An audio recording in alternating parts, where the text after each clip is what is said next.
Hollywood, önceden var olan fikri mülkiyetlerin kemiklerini kemirmekten başka hiçbir şeyi sevmiyor. Yeniden başlatma iyi olsun ya da olmasın, neredeyse kesinlikle kazançlı olacaktır. Konu Avatar, son hava bükücüye gelince, sektördeki güçlerin ilk seferde derslerini almış olmaları gerekiyor. 2010 yılında Michael Dante DiMartino ve Brian Conicco'nun 21. yüzyılın en büyük animasyon dizilerinden biri olarak kabul edilen Nickelodeon şovu, 1000.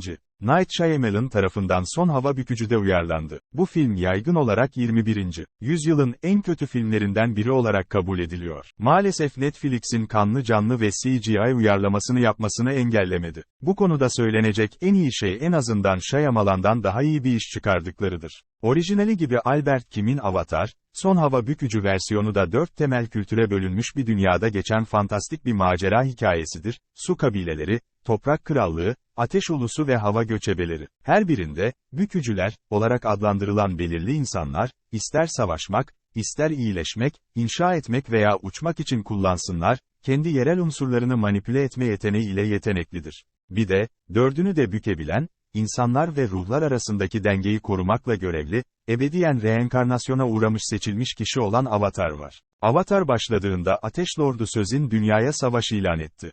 Avatar döngüsünü sonsuza kadar sona erdirmek amacıyla hava göçebelerini yok ederek düşmanlarını birer birer fethetmeye koyulur. 100 yıl sonra, dünya hala bir savunucudan yoksun ve ateş ulusu giderek güç kazanıyor. M.I.A. kahramanımız AANG adlı 12 yaşındaki hava bükücünün geçtiğimiz yüzyıl boyunca bir buzdağının içinde donmuş olduğu ortaya çıktı. Ta ki Güney Su kabilesinden genç bir erkek ve kız kardeş olan Katara ve Sokka farkında olmadan onun buzlarını çözene kadar. Buz gibi bir başlangıçtan sonra, üçü Aang'ın uçan bizonuna biner ve deneyimsiz genç Avatar'ın diğer 3 elementi bükmeyi öğrenmesi ve muhtemelen Kuzey Su kabilesini korkunç bir kaderden kurtarması için kuzeye doğru yola çıkar. Yolda Katara su bükme üzerinde çalışıyor, Sokka birkaç kadınla sevişiyor ve AANG yol boyunca karşılaştıkları çeşitli insanların yardımına koşuyor. Ancak üçlümüz için bizon sürmek pek de kolay değil.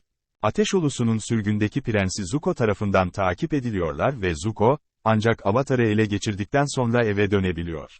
Zuko ve amcası Iroh, Aang'ı bizzat ele geçirmeye ve Kuzey Su kabilesini bir lütuf olarak yok etmeye kararlı bir ateş ulusu askeri olan komutan Jeon'un peşindedir. Bu sırada Zuko'nun babası ve kız kardeşi sarayda kendi komplolarını kurarlar. Dizinin yaratıcısı Kim ve ekibi, 2010 yapımı filmin işlediği en büyük günahlardan kaçınmayı hedefliyor. Her şeyden önce, Doğu Asya ve Eskimolardan ilham alan animasyon dizisindeki karakterlerin neredeyse tamamı beyaz veya Hintli aktörler tarafından canlandırıldı. Netflix'in Avatar'ı ise çizgi filmin dünyasını yansıtan bir kadroya sahip. Bu hoş ve önemli bir değişiklik. Gösteri ayrıca renkli kostümleri ve prodüksiyon tasarımı, yerçekimine meydan okuyan aksiyon sahneleri, mizah ve merak duygusuyla orijinalin havasına yaklaşmaya çalışıyor. Buradaki etkili kelime denemektir çünkü maalesef çabayı gösterir. DiMartino ve Conicco başlangıçta uyarlamaya sıcak bakmışlardı ancak yaratıcı farklılıklar nedeniyle 2020'de çekildiler. Saatlerce süren 8 tuhaf, düzensiz bölümden sonra itirazlarının ne olduğunu tahmin etmek kolaydır. Aang'ın hava bükme yeteneği gibi,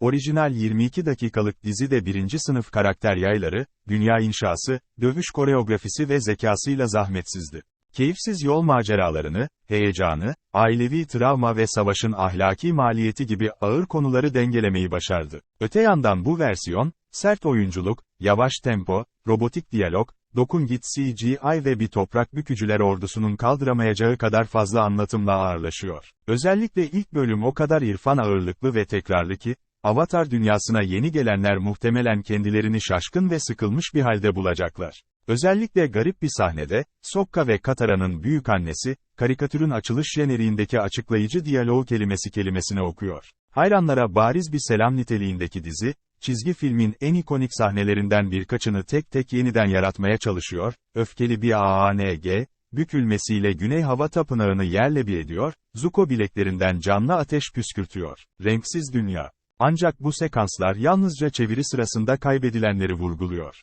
Bir animatörün kaleminin yapabileceği, ancak dijital efektlerin yapamayacağı şeyler vardır.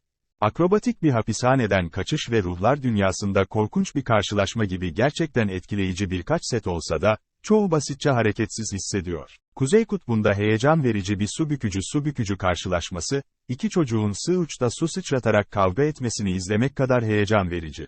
Ayrıca, yetişkinlerin çizgi filmdeki bir çocuğa zorbalık yapmasını ve saldırmasını izlemek bir şeydir, ancak örneğin yaşlı bir Kral Bumi'nin, sinir bozucu miktarda yaşlılık makyajına bürünmüş Utkar Şambulkar, gerçek hayattaki bir çocuğa kayalar fırlatmasına tanık olmak midesi zor bir şeydir. Temeller yerinde olsaydı bu eksiklikler affedilebilirdi. Ancak nadiren küçük kasaba halk tiyatrosunun üzerine çıkan berbat yazarlık ve oyunculukta üzerinde çalışılacak pek bir şey yok. Birkaç performans çamurun üzerine çıkıyor. Destansı bir karakter dizisine sahip sempatik bir anti kahraman olan Zuko, orijinal serinin en ikonik karakteridir. Her ne kadar senaryo onu aksatsa da, Pen 15'ten Liu, Ateş Prensi'nin iç çatışmasını aktarma konusunda iyi bir iş çıkarıyor, özellikle de hesapçı, istismarcı babası Kral Ozai rolündeki uğursuz Daniel Day Kim'in karşısındaki geri dönüş sahnelerinde.